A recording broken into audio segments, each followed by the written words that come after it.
Hai, selamat malam semuanya. Assalamualaikum warahmatullahi wabarakatuh. Karena topik diskusi pada malam hari ini adalah kenapa banyak orang gagal di bisnis MLM, kita mulai dari mungkin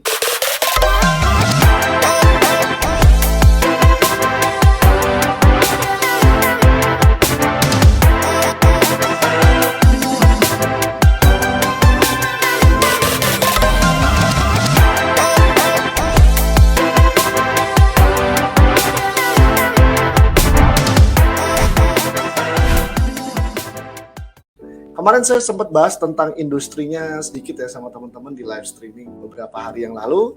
Semoga itu juga bisa jadi tambahan insight buat teman-teman yang hari ini sedang menjalankan bisnis direct selling atau yang biasa disebut sebagai bisnis MLM. Nah, fenomena orang gagal ini seringkali dijadikan satu bahan diskusi, bahkan perdebatan bagi orang-orang yang mau terlibat atau mengurungkan niat untuk terlibat di industri ini. Tapi sebetulnya teman-teman sekalian, kalau kita bicara tentang gagal, dalam dunia bisnis itu nggak ada orang gagal sebenarnya. Yang ada adalah orang berhenti sebelum sampai. That's the point. Karena kalau Anda berhenti, otomatis tidak ada aktivitas lagi yang akan Anda kerjakan dengan bisnis Anda. Nah, begitupun dengan bisnis direct selling Anda, dengan bisnis multi-level marketing Anda, atau dengan bisnis network marketing Anda, teman-teman sekalian. Banyak orang memperdebatkan tentang kegagalan seseorang di industri network marketing. Tapi kalau kita bicara tentang kegagalan seseorang dalam dunia bisnis, sebetulnya kalau kita ukur presentasi rasio kegagalan resikonya itu jauh lebih besar orang memulai bisnis konvensional. Menurut sudut pandang saya, kenapa? Karena di situ ada beban investasi yang memang begitu besar. Sebetulnya saya melihat bisnis ini adalah bagian dari salah satu profesi juga sih teman-teman sekalian. Kenapa? Karena hampir sebagian besar orang masuk ke industri network marketing, direct selling atau MLM, itu hampir sebagian besar loh teman-teman sekalian, itu mereka tidak membawa sebuah latar belakang khusus di industri, latar belakang khusus, maksudnya khusus yang spesifik tuh, mereka juga tidak membawa pengalaman khusus pernah menggeluti sebuah bisnis. Gitu teman-teman sekalian. Artinya hampir sebagian besar presentasi orang masuk dan terlibat di industri MLM itu, mereka orang-orang yang memang belum punya pengalaman khusus di bidang atau di industri bisnis. Nah, ini akan jadi sebuah tantangan besar bagi Anda yang hari ini sedang menjalankan bisnis direct selling, MLM atau network marketing ya, teman-teman sekalian.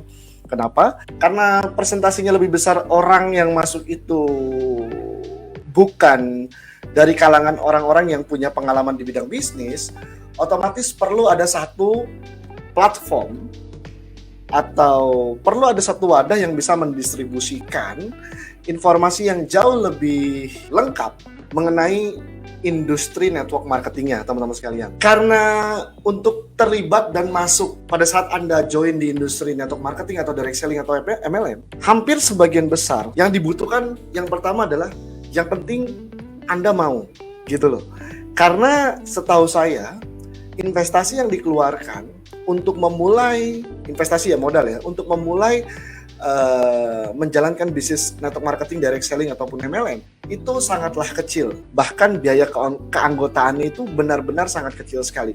Saking kecilnya, hampir tidak ada resiko bagi siapapun yang memulai bisnis direct selling, bisnis penjualan langsung atau bisnis MLM, teman-teman sekalian. Itulah kenapa banyak orang berhenti di tengah jalan karena mereka berpikir bahwa bisnis MLM itu seperti bisnis main-main. Kenapa banyak orang menganggap bisnis MLM seperti bisnis main-main? Karena modalnya relatif sangat kecil sekali. Karena modalnya kecil, biaya keanggotaannya sangat kecil sekali, dan hampir bisa dipastikan tidak ada resiko sama sekali, karena mungkin untuk mengeluarkan modalnya tidak ada beban sesuatu yang membuat Anda menjadi beban untuk mengeluarkannya, sehingga akhirnya hampir sebagian besar orang memulai bisnis MLM, orang memulai bisnis direct selling atau orang memulai bisnis penjualan langsung, itu tidak membawa yang namanya mindset yang tepat ketika mereka memulai bisnis. Berbeda cerita ketika Anda sedang ingin memulai sebuah bisnis atau usaha warungan, Anda buka toko. Saya pikir orang-orang yang membuka warung, membuka toko, membuka tempat grosiran dan sebagainya, membuka mungkin konter ya, bengkel, tempat cuci mobil dan sebagainya, karena yang dikeluarkan di awal adalah investasinya lebih besar, gitu loh. Investasinya besar, lalu butuh pengelolaan yang serius, otomatis banyak orang memperlakukan bisnis tersebut menjadi bisnis yang benar-benar harus dikelola secara serius, bahkan profesional. That's the point.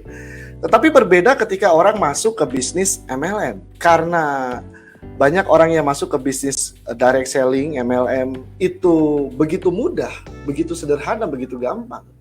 Akhirnya hampir sebagian besar orang-orang yang masuk ke industri MLM, industri direct selling, itu benar-benar tidak membawa sebuah modal yang saya maksud adalah pengalaman, kemauan, kegigihan, profesionalisme, keseriusan untuk memulai bisnis tersebut atau bisnis direct selling mereka atau bisnis MLM mereka.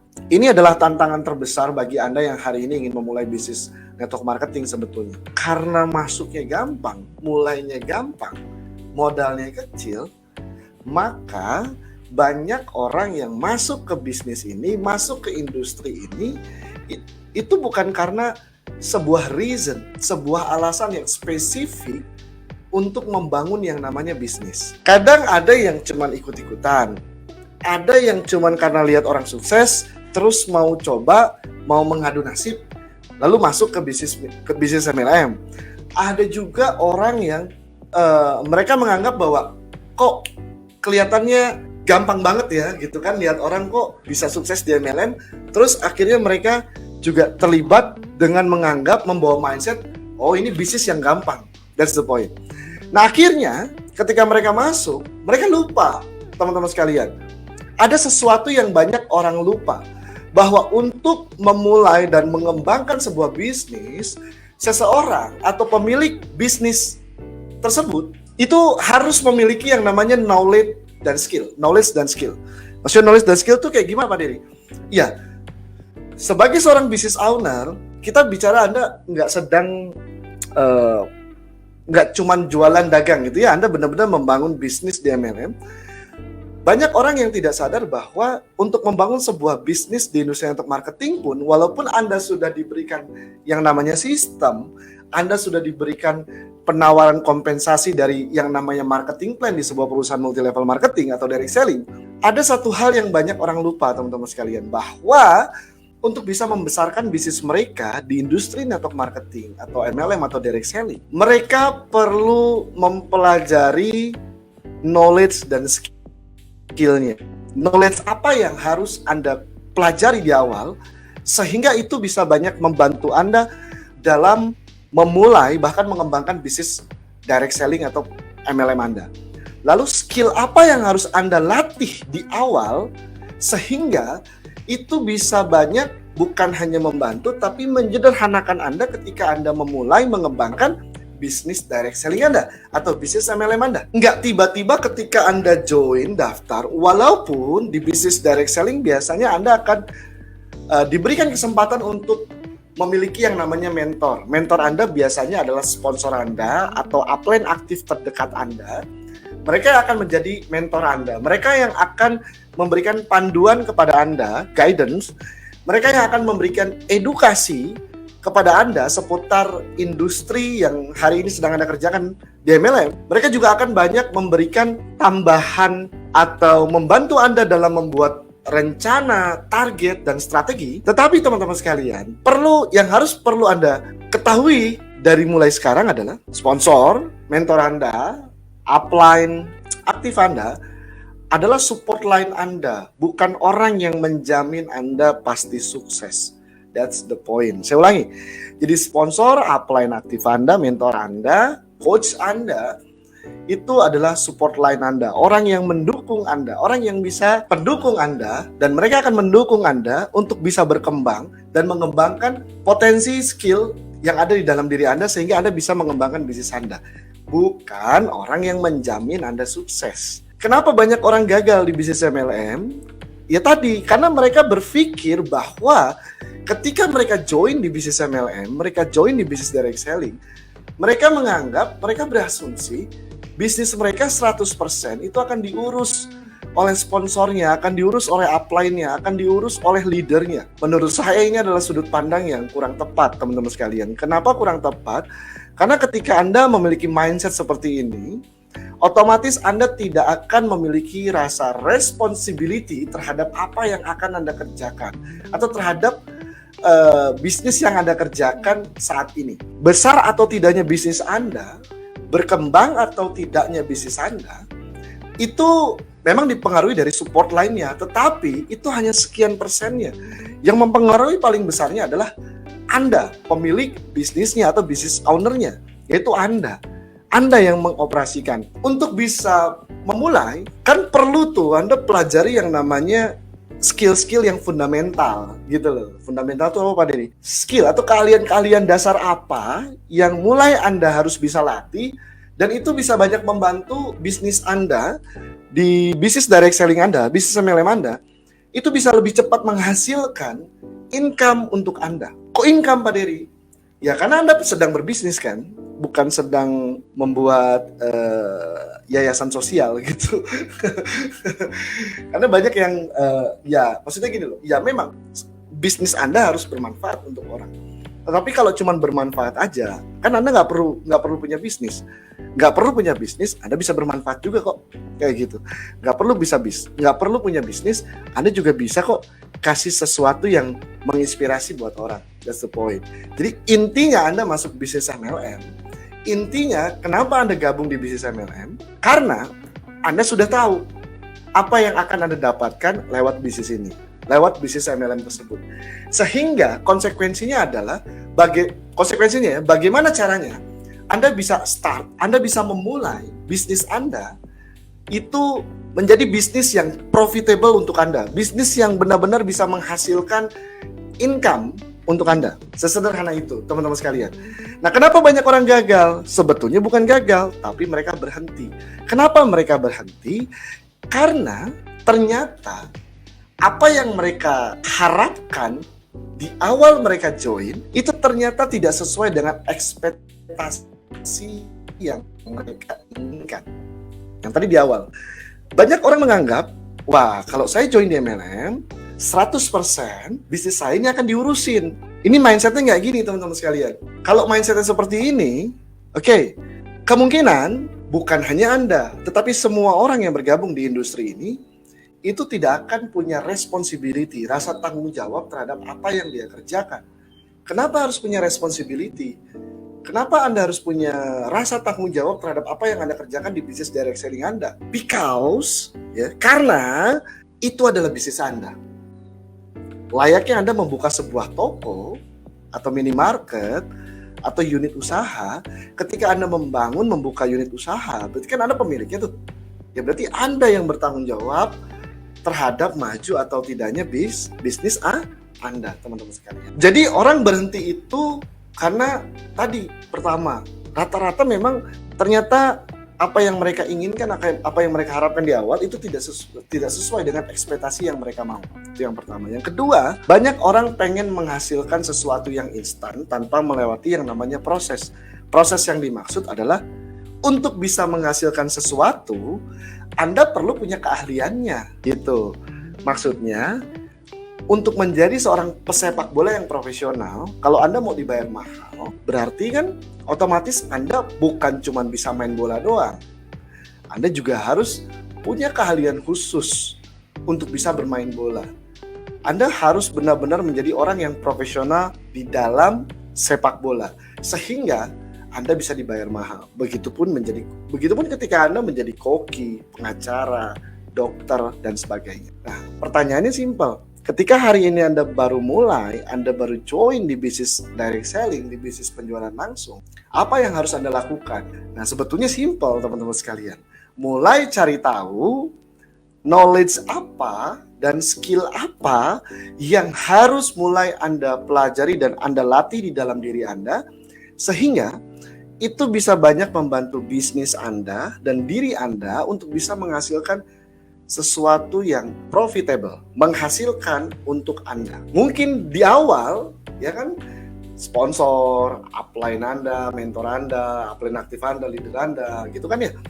Itu akan bukan hanya akan memberikan panduan, mereka juga mungkin akan melakukan atau memberikan mentoring kepada Anda. Mentoring yang dimaksud adalah pendampingan berskala kecil. Nah, pada saat Anda didampingi, pada saat Anda dimentoring, gitu kan, apa yang harus Anda lakukan? Nah, kebanyakan orang pada saat dimentoring, mereka menyerahkan semua pekerjaannya kepada orang yang mementoring, gitu, mendampingi. Padahal ketika proses mentoring itu berjalan, ketika proses aktivitas mentoring itu sedang dilakukan, sebaiknya apa yang harus Anda lakukan? Sebaiknya apa yang harus Anda lakukan nih teman-teman sekalian? Yang harus Anda lakukan sebaiknya adalah memperhatikan apa yang dilakukan oleh mentor Anda ketika mentor Anda sedang melakukan mentoring terhadap Anda dan bisnis Anda. Misal ketika Anda didampingi presentasi di awal, kan tidak mungkin 100% selamanya Anda akan didampingi. Mungkin ada beberapa kali dia akan didampingi oleh sponsor Anda, karena mungkin ketika Anda baru bergabung, Anda juga perlu melihat modelnya gitu loh. Model presentasinya seperti apa, bagaimana cara dia mempresentasikan proses. Jadi yang Anda pelajari adalah prosesnya gitu. Cara dia cerita, bagaimana dia membuat skrip ceritanya, lalu bagaimana cara dia menggunakan intonasinya, bagaimana cara dia menggunakan gerakan tubuhnya, bagaimana cara dia merespon pertanyaan-pertanyaan yang diajukan oleh calon prospeknya, bagaimana dia melakukan yang namanya handling objection terhadap calon prospeknya, dan sebagainya. Itu Anda catat gitu. Nah, kebanyakan ketika, nggak semua tapi menurut saya kebanyakan rata-rata, karena memang ya tadi, hampir ada sebagian orang menganggap bisnis mereka itu akan diurusin 100% sama sponsornya, sehingga mereka tidak punya rasa tanggung jawab gitu, rasa responsibility yang tinggi terhadap apa yang akan dikerjain. Jadi ketika mereka didampingi presentasi, mereka tidak mempelajari apa yang sedang dilakukan oleh mentornya gitu. Ceritanya kayak gimana, dia pakai skrip atau tidak, ya, cara dia ngebuka presentasinya gimana, cara dia melakukan follow up, handling objection-nya, cara dia membuat storytelling-nya, cara dia menentukan intonasinya, cara dia merespon pertanyaan prospeknya, dan sebagainya. Itu nggak dicatat, nggak dipelajari segala macam dan lain-lain. Akhirnya apa? Proses mentoringnya akhirnya jadi sia-sia. Karena hampir sebagian besar juga orang di mentoring, orang didampingi presentasi, itu mereka punya ekspektasinya pengennya cuma ingin mendapatkan hasil atau closing. Tapi sebaliknya teman-teman sekalian, padahal proses mentoring tadi itu sebetulnya esensi dari proses mentoring tadi adalah memastikan itu Anda mengerti apa Pak Dery? Mengerti dan memahami tentang apa yang ingin diajarkan oleh mentor Anda. That's the point. Jadi karena banyak kegiatan-kegiatan yang dilakukannya seperti itu, akhirnya tidak banyak orang yang bisa melalui prosesnya. Ketika akhirnya dia tidak didampingi, tidak dimentoring oleh sponsornya lagi, gitu kan? Dia diam, dia tidak bisa bergerak, dia tidak bisa menjalankan bisnisnya. Padahal itu bisnis dia. Gitu loh teman-teman sekalian. Karena padahal itu bisnis dia kan. Itu bisnis dia, itu usaha dia pemiliknya, tapi dia bingung mau ngapain, kan aneh gitu. Makanya kenapa banyak orang berhenti di tengah jalan, itu bukan karena industrinya, bukan karena direct selling-nya, bukan karena bisnis MLM-nya, tetapi karena kesalahan dia sendiri sebetulnya. Dia sendiri tidak pernah punya target untuk mempelajari sesuatu, knowledge dan keahlian yang bisa membuat dia akhirnya bisa menghasilkan income. Anda fokus tuh terhadap knowledge dan keahlian apa yang bisa menghasilkan income di bisnis Anda. Itu Anda fokus gitu. Di awal tuh Anda harus fokus. Bagaimana Anda dapatkan ilmunya? Di mana Anda dapatkan ilmunya? Di mana Anda dapatkan contohnya? Bagaimana modelnya? Seperti apa story-nya, ceritanya? Bagaimana cara membuat storytelling-nya? Bagaimana melatih kemampuan handling objection-nya? Bagaimana cara merespon setiap pertanyaan calon prospek Anda? Bagaimana cara meresponnya? Mimik wajah Anda seperti apa? Kalimat apa yang harus Anda keluarkan ketika Anda ingin menjawab pertanyaan dari calon prospek? Stepnya seperti apa? Nah, itu kan jarang dipelajari. Karena kebanyakan orang didampingi mentoring, pada saat di mentoring, didampingi gitu, Ya kita kerucut ya, pendampingannya mungkin mentoring presentasi misalnya. Itu pada saat di mentoring teman-teman sekalian, kebanyakan ya ada yang sibuk ya, upline-nya bantu presentasi, dianya sibuk ngeliatin handphone, nelfonin sana sini, sibuk keluar, datang ke seminar juga bukannya liatin orang presentasi, mereka ngundang calon prospek, diajak ke dalam terus mereka keluar lagi, mungkin yang laki-laki ngerokok di luar, dia membiarkan waktu begitu saja lewat, padahal waktu itu bisa dia pakai untuk apa? Untuk melatih presentasi. Wajar banyak orang berhenti. Ketika berhenti ya pasti gagal. Kalau belum berhenti ya belum gagal. Sama halnya ketika Anda membuka sebuah restoran, dalam waktu 1 tahun, mungkin restoran Anda ketika Anda buka dari awal Januari sampai masuk Januari tahun depan, itu belum menghasilkan profit. Mungkin minus 1 juta, 2 juta setiap bulan. Tapi kalau restorannya masih buka, berarti Anda belum dikatakan gagal. Dibilang rugi, iya, minus.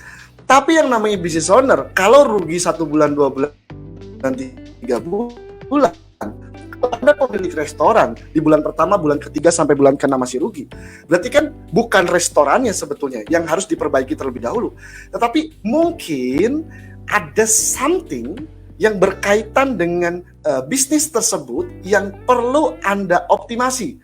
Misalkan, apakah Anda punya kemampuan untuk bisa mendatangkan traffic? Traffic itu apa, Dedi? Pengunjung untuk bisa datang ke restoran Anda. Untuk bisa mendatangkan pengunjung ke restoran Anda, dibutuhkan teknik marketing yang seperti apa? Strateginya seperti apa? Gitu loh. Apakah Anda punya database? Apakah database Anda bisa dioptimasi, lalu bisa dibangun referralnya dari database Anda untuk bisa mendatangkan traffic tersebut? Untuk bisa mendatangkan traffic ya, datangin traffic itu adalah untuk bisa mendatangkan orang-orang itu bisa masuk ke restoran Anda, sehingga mereka bisa mencoba makanan yang ada di restoran Anda. Lalu bagaimana sistem pelayanannya, servicingnya gitu loh. Ketika orang datang ke restoran Anda, bagaimana sistem pelayanan dari karyawan Anda? Bagaimana sistem pelayanan menunya? Lalu seperti apa sistem operation prosedur dari pemilihan menunya? Apakah customer Anda itu benar-benar bisa dilayani secara maksimal, diservis secara maksimal, sampai benar-benar makanan itu datang ke meja mereka? Nah, terus selanjutnya apa? Apakah kualitas makanannya enak di lidah para pengunjung Anda yang masuk ke restoran Anda? That's the point. Artinya, ketika restoran Anda itu minus setiap bulan, misalkan minus 1 juta gitu ya, Anda nombok gitu kan, selama 3 bulan, 4 bulan, tapi Anda masih buka, berarti kan nggak gagal. Nah, berarti kan harus ada yang optimasi gitu, harus ada yang diperbaiki. Mungkin sistem marketingnya, strategi marketingnya, atau servicingnya, atau sistem pelayanannya, atau mungkin menunya, menu variasinya mungkin kurang menarik, atau kualitas makanannya. Kok Pak Denny nggak ngomong harga? Harga itu mahal murah itu tergantung pembandingnya apa kan, gitu. Justru Anda belajar marketing itu agar apa? Agar Anda tidak fokus dengan harga gitu loh. Kalau Anda masih ngomongin harga, ini harganya lebih murah, ini harganya lebih mahal, terus Anda dagang atau Anda berbisnis konsentrasinya sama di harga gitu kan ya, berarti Anda perlu belajar tentang yang namanya marketing gitu. Karena ilmu marketing itu didesain salah satunya untuk apa? Untuk melatih diri Anda sehingga Anda bisa menjual sesuatu jauh lebih banyak lagi, lebih mahal lagi mungkin dan sebagainya. Ya, Anda perlu belajar tentang personal brand. Terus bagaimana cara membangun sebuah brand. Itu kan untuk apa sih? Untuk meningkatkan nilai atau value dari produk atau brand tersebut, sehingga nilai harganya tinggi. Ini kenapa jadi ke harga ya? Kayak gitu. Nah, balik lagi ke restoran tadi. Artinya perlu ada sesuatu yang harus Anda perbaiki. That's the point. Apa? Atau mungkin cara mendatangkan trafficnya, atau mungkin sistem pelayanannya yang bikin orang-orang yang masuk ke restoran Anda itu nggak mau balik lagi, atau mungkin kualitas makanannya yang bikin orang itu nggak mau datang ke restoran Anda lagi, atau mungkin suasana di restoran Anda. Bisa jadi kan suasana di restoran Anda yang bikin orang itu nggak pernah betah makan di restoran Anda. Nah, sama kayak bisnis Anda di MLM, sama kayak bisnis Anda di direct selling, teman-teman sekalian. Artinya ketika bisnis Anda hari ini, saya pikir nggak ada orang yang minus sebetulnya ya. di bisnis direct selling itu? Kenapa nggak ada yang minus? Karena tidak ada investasi yang Anda keluarkan lagi setelah Anda join sebenarnya. Kalaupun ada orang yang rugi, itu bukan karena bisnisnya rugi, mungkin beban hutangnya lebih besar daripada komisinya. Ya itu salah pemilik bisnisnya lah, itu salah Anda lah, gitu loh. Bukan salah bisnisnya, gitu loh teman-teman sekalian. Loh iyalah, gitu. Tapi banyak orang berhenti, quit, gagal, bukan gagal ya, berhenti terus gagal di bisnis MLM, di bisnis direct selling. Itu karena mereka berpikir bahwa bisnisnya sudah rugi. Ruginya di mana? Anda nggak bikin kantor, Anda nggak bayar karyawan, Anda nggak gaji, ya Anda nggak gaji karyawan, Anda nggak bayar investasi. Tadi Anda nggak bayar kantor, Anda nggak bangun infrastruktur distribusinya, Anda nggak perlu beli mobil operasionalnya untuk ngirim produk, Anda nggak perlu, apalagi Anda nggak perlu bikin pabrik, Anda nggak perlu biaya ini biaya itu kan. Terus ruginya di mana? Ruginya adalah beban hutang Anda itu jauh lebih besar dibandingkan komisi Anda, makanya Anda bilangnya rugi. Benar nggak? Kebanyakan kan gitu. Biasanya komisinya 10 juta. Ya ada sebagian orang yang beli barang misalkan dengan tidak cash gitu kan, beban hutangnya 5 juta sampai 6 juta. Selama 3 bulan di awal ke cover. Gitu. Ternyata di bulan keempat bonusnya turun sampai bulan 6, bulan ke-7, bulan ke-8 bonusnya tinggal 2 juta, sedangkan beban hutangnya 5 juta. Dia bilang bisnisnya rugi. Ruginya di mana? Orang bisnisnya tetap ngasilin, yang bikin beban itu adalah hutang. Fokus pada masalahnya, pelajari masalahnya di mana gitu. Masalahnya itu bukan pada bisnisnya, teman-teman. Kalaupun bisnis Anda omsetnya turun, berarti kan tinggal apa? Tinggal presentasi lagi, tinggal prospecting lagi, tinggal follow up lagi. Bener nggak sih? Gitu. Tinggal bikin database lagi. Apa susahnya? Tapi saya gengsi, Pak. Ya, lu mah cari gengsi, bukan cari duit. Kalau carinya gengsi mah susah. Gitu ya, teman-teman sekalian. Ini kita diskusi ya, teman-teman sekalian. Nggak ada orang gagal di bisnis MLM, yang ada orang berhenti, nyerah di tengah jalan. Kenapa dia nyerah? Karena dia nggak bisa dapetin solusi, gitu. Padahal solusinya ada di dalam dirinya sendiri. Serius. Contoh, Anda nggak punya income, pengen punya income di bisnis MLM, ya tinggal presentasi lah. Tapi Pak, saya nggak tahu siapa yang harus saya presentasi. Ya undanglah orang-orang yang Anda kenal. Undang orang-orang yang Anda kenal ke tempat di mana Anda melakukan presentasi. Saya bingung Pak, siapa yang mau saya undang? Di list dulu makanya namanya, daftar namanya di list. Gitu. Siapa Pak ya yang harus saya tulis daftar namanya? Bingung amat kan kayak gitu. Jadi kebanyakan tuh sebetulnya bukan orang tuh berhenti karena dia nggak ngerti apa yang harus dikerjain, cuma bingung aja. Makanya makanya kita sarankan bahwa bagi Anda yang hari ini baru memulai, bahkan ingin memulai kembali bisnis direct selling Anda, pastikan Anda pelajari sebetulnya kegiatan-kegiatan apa yang akan menghasilkan income di bisnis Anda. Itu juga harus Anda ketahui kan, kegiatannya. Jadi Anda harus sudah mulai sensitif terhadap kegiatan yang harus Anda lakukan setiap hari. Nah, kalau kita ngomongin kegiatan, berarti kita ngomongin kebiasaan. Nah, pertanyaannya, kalau Anda nggak punya kegiatan di bisnis MLM Anda, di bisnis direct selling Anda, di bisnis penjualan langsung Anda nggak punya aktivitas, berarti kan Anda seperti nggak berbisnis. Bener nggak sih? Namanya orang berbisnis itu kan pasti ada aktivitas. Bener nggak? Dia ketemu klien, ketemu tim, mungkin kalau bisnis owner, dia datang ke kantornya gitu, dia cek laporan laba perusahaan, cash flow-nya, dia meeting dengan grup internal, dia meeting dengan grup perusahaan, dia meeting dengan klien, dia meeting dengan sponsor, dia meeting dengan grup, buat rencana, buat target segala macam. Aktivitas kan, ada aktivitas gitu. Dia buat strategi marketing, dia lakukan, dia buat promosi, dia iklan, dia pakai media cetak, dia libatkan media cetak, media elektronik, dia pakai Facebook, Instagram, YouTube untuk mengiklankan, mempromosikan produk dari bisnis dia. Ada aktivitas kan? Tapi kalau nggak ada aktivitasnya, misalkan kalau di bisnis MLM, di bisnis direct selling, Anda nggak bikin daftar nama, nggak ngundang orang, nggak prospecting, nggak presentasi, nggak ada yang di follow up, membuat strategi marketing untuk bisa mendatangkan orang dari daftar nama Anda atau database Anda untuk diundang atau didatangkan kepada tempat di mana Anda melakukan presentasi. Anda tidak melakukan kegiatan follow up every day. Berarti apa? Anda tidak sedang berbisnis.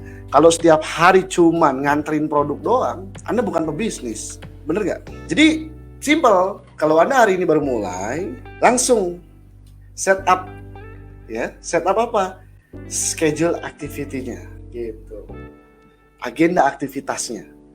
Mulai hari itu, kalau bisa mulai hari itu, Anda langsung langsung buka toko kan, langsung buka bisnis Anda gitu. Anda langsung list daftar nama, langsung Anda undang, Anda buat janji ketemu, langsung Anda melakukan presentasi dengan sponsor Anda dan sebagainya. Jadi your activity, aktivitas Anda itu akan mendukung omset Anda, teman-teman sekalian. Sekarang kalau Anda sudah melek sama aktivitas, oh berarti everyday nih, nggak ada lagi kerjaan nih. Kerjaan kita apa sih? Kerjaan seorang pekerjaan seseorang yang berprofesi sebagai network marketers gitu kan, pebisnis jaringan gitu kan. Ngapain sih kalau nggak prospecting? Prospecting itu apa Pak Dery? Prospecting itu adalah berkenalan dengan orang baru sehingga Anda bisa punya teman baru, membangun network kan, membangun jaringan kan. Bisnis apapun Anda perlu prospecting kok. Anda mau punya bisnis kuliner, mau punya bisnis advertising, mau punya bisnis properti, mau punya bisnis apapun, Anda perlu prospecting. Karena goals dari prospecting itu sendiri adalah membangun jaringan. Teman-teman sekalian, bangun jaringan apa? Jaringan pertemanan. Semakin banyak jaringan pertemanan Anda, semakin bagus kualitas jaringan pertemanan Anda, semakin prospek gitu. Semakin prospek potensial bisnis Anda bisa berkembang. Ya kan, prospecting. Terus membuat daftar nama, melist database, membangun database, list building ya. Kayak gitu. Mendatangkan traffic atau membuat janji ketemu atau mengundang orang ke tempat di mana Anda melakukan presentasi. Di mana tuh? Anda bisa lakukan table talk, home sharing, presentasi, miracle seminar, that's the point. Yang penting itu masuk dalam agenda aktivitas presentasi. Setelah itu Anda bisa melakukan follow up dan sebagainya. Kan pekerjaan seorang network marketers kan itu kan. Nah, itu adalah kebiasaan Anda. Nah, kebiasaan Anda itu dari agenda kegiatan itulah, itu akan menjadi apa? Kebiasaan Anda, sehingga itu akan menentukan Anda dapat income atau enggak. Tapi kualitas dari result ya, hasil income-nya itu besar atau kecilnya tergantung dari apa? Tergantung dari skill, teman-teman sekalian. Jadi rumusnya simple. Activity dikali skill sama dengan result. Rumusnya simple. Kalau mau ngasilin omset, profit, dan uang cash di bisnis Anda kan, bisnis itu kan harus bisa menghasilkan omset, profit, ya, profit itu cuan, terus apa lagi? Uang cash gitu.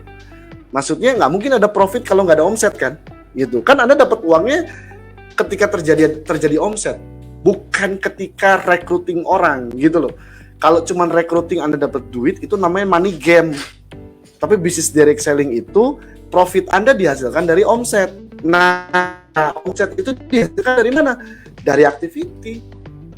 Sumber omset itu berasal dari mana? Dari aktivitas. Bukan buka Facebook. Kalau buka Facebook cuman scrolling doang. Terus update itu juga nggak jelas gitu kan. Ya itu bukan aktivitas namanya, teman-teman sekalian. Itu bukan aktivitas. Anda mau ngupdate sekalipun gitu, itu bukan aktivitas. Ada postingan yang bisa jadi aktivitas yang, lagian postingan di Facebook juga goals-nya kan bukan untuk closing. Anda membuat postingan itu goals-nya untuk apa? Untuk bisa meningkatkan engagement. Sehingga Anda punya potensi untuk bisa berinteraksi dengan orang di Facebook, kan gitu ya. Tapi hari ini saya nggak bahas Facebook ya. Sehingga proses interaksi tadi itu bisa menghasilkan conversation, obrolan gitu. Dari obrolan lah baru Anda masuk gitu. Tapi nantilah saya bahas Facebook ya. Nggak malam hari ini. Anda stay aja di sini. Nanti tinggal follow Facebook saya. Nanti saya akan bagikan banyak hal di waktu-waktu senggang ya. Dan hampir tiap hari juga saya di luar presentasi, teman-teman sekalian. Kan banyak yang, Pak Dery kok masih presentasi sih? Hey guys, gitu. Kita ini berprofesi sebagai pebisnis jaringan, network marketers. Salah satu kegiatan seorang pebisnis jaringan, kegiatan aktivitasnya adalah apa? Presentasi. Presentasi itu adalah kegiatan marketing. Bisnis Anda nggak mungkin gede kalau nggak ada kegiatan marketing. Itu maksudnya teman-teman sekalian. Kalau bisnis konvensional, mereka melakukan kegiatan marketingnya menggunakan apa? Menggunakan iklan. Mereka bikin konten, mereka beriklan, mereka bayar TV, mereka bayar media cetak, elektronik, mereka bayar influencer dan sebagainya. Tapi karena ini bukan industri konvensional, ini adalah industri direct selling, maka kegiatan marketingnya dilakukan oleh distributornya dengan cara melakukan kegiatan presentasi. Makanya kegiatan presentasi itulah kegiatan yang paling fundamental, tidak boleh ditinggalkan. Sesederhana itu teman-teman sekalian. Jadi your activity dikali skill sama dengan result. Jadi kalau aktivitas Anda ada, Anda punya aktivitas nih, Anda prospecting, undang orang, presentasi, follow up, duplicate, Anda menduplikasi, tapi Anda nggak punya skillnya gitu. Itu sama dengan kayak aktivitinya 10, skillnya 1. 10 dikali 1 sama dengan 10, nggak nyampe 100. Begitupun Anda punya skillnya jago, keren nih skillnya nih. Wih, ini orang keren nih skillnya. Kemampuan follow up-nya bagus, dia belajar terus, skillnya bagus ya, kemampuan follow up-nya bagus, handling objection-nya bagus, cara dia menduplikasi bagus, cara dia melakukan presentasi bagus. Wah, cara dia melakukan storytelling, dia kalau presentasi itu storytelling-nya bagus banget. Cara dia ngundang orang, membuat strategi marketingnya sehingga orang itu mau datang ke tempat dia melakukan presentasi, cara dia bikin database, cara dia prospecting, itu keren skillnya, tapi nol activity-nya, resultnya juga nol gitu teman-teman, hasilnya juga nol, karena activity nol dikali 10 skillnya sama dengan nol lagi gitu. Jadi kalau mau keren ya 10 dikali 10 sama dengan 100. Jadi ada activity tidak ada skill sama dengan nihil juga gitu. Tidak ada activity, skill ada bagus tapi nggak ada activity-nya gitu, nggak ada aktivitasnya. Anda nggak punya kebiasaan yang fundamental yang biasa dilakukan oleh pebisnis jaringan, itu sama dengan nihil. Percuma Anda jago juga gitu. Sekarang nggak usah ngomong jago-jago gitu. Pertanyaannya aktivitasnya ada apa enggak gitu. Nah jadi kenapa orang gagal? Karena berhenti. Kenapa dia berhenti? Karena dia nggak ngerti. Kalau sekarang mikirnya gini, nanti kalau nggak ada yang beli gimana Pak? Nanti kalau nggak ada yang join gimana Pak? Nanti kalau nggak ada yang closing gimana Pak? Dipikirnya balik aja. Nanti kalau ada yang join gimana? Nanti kalau ada yang closing gimana? Nanti kalau ada yang beli gimana? Tukang bakso aja kalau mikirnya kayak kamu gitu, dia nggak buka-buka tuh baksonya, dia nggak dorong-dorong tuh gerobaknya. Tukang bakso ya dorong gerobaknya. Apakah dia tahu dia bakal ketemu pembelinya siapa? Nggak tahu, dorong aja gerobaknya gitu. Yang penting apa? Bergerak gitu. Coba tanya sama tukang bakso, tanya sama tukang mie ayam. Waktu dia keluar dari posnya, dia keluar dari rumahnya, mau dagang bakso tuh yang pakai gerobak. Dia tahu nggak yang beli itu siapa? Yang bakal beli itu siapa hari itu? Nggak tahu. Tapi dia punya keimanan, dia punya iman bedanya gitu. Dia punya keyakinan. Kalau dia keluar dari rumah, dia dorong gerobaknya, dia pasti ketemu pembelinya. Kalau dia diem doang di rumah, dia nggak dorong gerobaknya, cuman dia pikirin doang siapa yang mau beli, nggak bakalan yang beli tuh baksonya. Sama kayak bisnis MLM Anda. Jadi kenapa orang berhenti? Karena tadi mereka nggak ngerti, mereka nggak tahu, mereka nggak dapat sumber informasi yang tepat, mereka nggak dapat edukasi tentang industri network marketing. Mereka pikir nggak perlu knowledge, nggak perlu skill, mereka bakal dibayar miliaran. Bullshit teman-teman sekalian. Gitu. Tapi satu hal yang harus Anda tahu, untuk menjadi sukses di bisnis apapun, Anda perlu knowledge dan skill, bukan cuma MLM. Cuma bedanya kalau Anda mulai bisnis direct selling, banyak perbedaan kelebihannya gitu loh. Dari mulai modal, sistemasi, mentoring, pelatihan, konsultan, produk, distribusi, semuanya udah disediain. Anda nggak mikir dari nol gitu. Anda tinggal cuman bawa diri doang, cuman bawa badan doang, tinggal jalanin doang. Teman-teman, semoga apa yang saya sampaikan bermanfaat. Selamat malam. So, terima kasih. Sampai ketemu lagi di live streaming berikutnya. Wassalamualaikum warahmatullahi wabarakatuh. Selamat malam. Bye-bye.